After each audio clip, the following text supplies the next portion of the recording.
Assalamualaikum warahmatullahi wabarakatuh. Perkenalkan, nama saya Muirsal, NIM 1931041126, kelas PJKRD. Baik, di sini saya akan membacakan presentasi yang telah saya kerjakan yang berjudul Motivasi dalam Olahraga dalam mata kuliah Psikologi Penjas. Berikut penjelasannya. Pengertian motivasi. Motivasi adalah proses yang menjelaskan intensitas, arah, dan ketekunan seseorang untuk mencapai tujuan. Tahun 1950-an merupakan periode perkembangan konsep-konsep motivasi. Intensitas terkait dengan seberapa giat seseorang berusaha, tetapi intensitas tinggi tidak menghasilkan prestasi kerja yang memuaskan. Motivasi dalam olahraga adalah aspek psikologi yang berperan penting bagi para pelatih, guru, dan pembina olahraga, karena motivasi adalah dasar untuk menggerakkan dan mengarahkan perbuatan dan perilaku seseorang dalam olahraga. Peranan motivasi dalam olahraga. Motivasi sebagai bagian dari faktor pendukung non-teknis perlu mendapat perhatian yang cukup, mengingat aspek ini merupakan komponen penting dalam dimensi kejiwaan seseorang anak latih. Menurut Caron dalam Singing de Gunnarsson tahun 1989 yang mengacu pada rumus Singer, yaitu penampilan sama dengan belajar latihan tambah motivasi, mengatakan sebagai berikut. Motivasi merupakan salah satu faktor yang memberi sumbangan sangat penting terhadap penampilan atlet. Walaupun ada motivasi, tetapi tanpa latihan belajar yang baik, maka segala kegiatan tidak terarah. Sebaliknya, tanpa motivasi yang kuat, maka latihan-latihan tidak akan dilakukan dengan sepenuh hati. Dalam hal ini, tanpa motivasi yang cukup, seorang atlet tidak akan menampilkan prestasi yang baik dan latihan-latihannya tidak akan berhasil pula. Untuk itu dibutuhkan pengetahuan mengenai pengertian dan hakikat motivasi, serta teknik-teknik dalam meningkatkan motivasi pada anak latih. Secara khusus, Harsono 1988 menyatakan bahwa motivasi dalam olahraga mengacu pada masalah.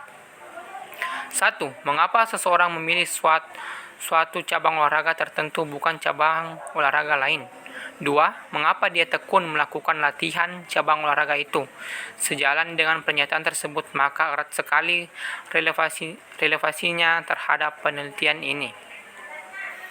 Dalam kaitannya dengan aktivitas olahraga, motivasi baik yang berasal dari dalam maupun dari luar individu sama-sama memberikan andil yang cukup besar dalam pencapaian tujuan yang diharapkan apapun bentuknya. Fungsi motif yaitu A. Motif mendorong manusia untuk berbuat atau bertindak. B. Motif itu menentukan arah perbuatan. C. Motif itu menyeleksi perbuatan kita.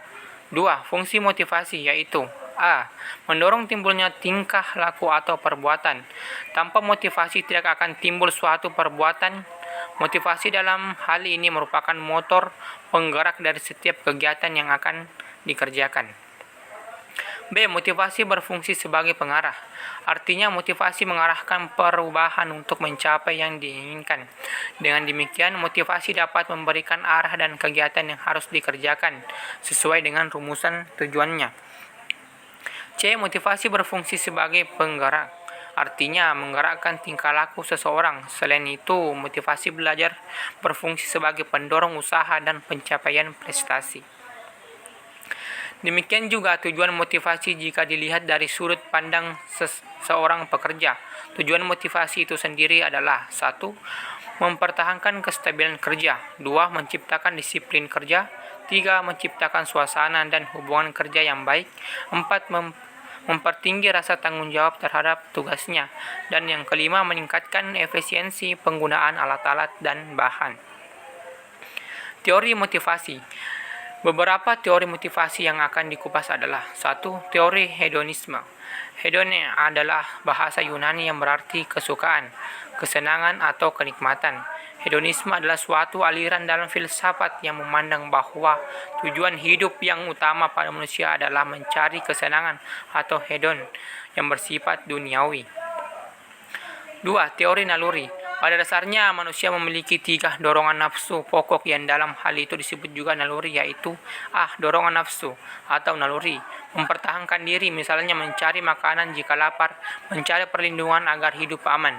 B. Dorongan nafsu atau naluri mengembangkan diri, misalnya dorongan ingin tahu, melatih, dan mempelajari sesuatu yang belum diketahuinya.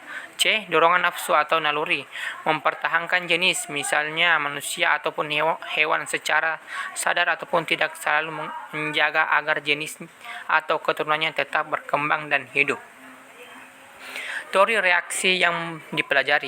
Teori ini berpandangan bahwa tindakan atau perilaku manusia tidak berdasarkan naluri, tapi berdasarkan dari pola tingkah laku yang dipelajari dari kebudayaan di tempat orang tersebut hidup.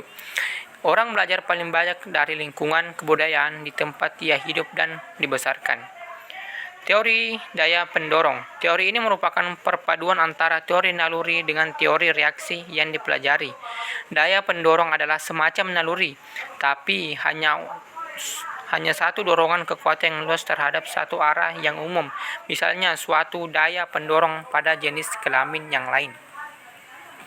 Cara meningkatkan motivasi untuk diri sendiri.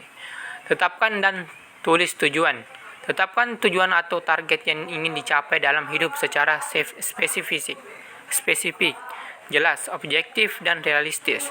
Kemudian, tulis tujuan tersebut dalam buku agendamu atau pada selembar kertas dan tempelkan di dinding kamar atau ruang kerja.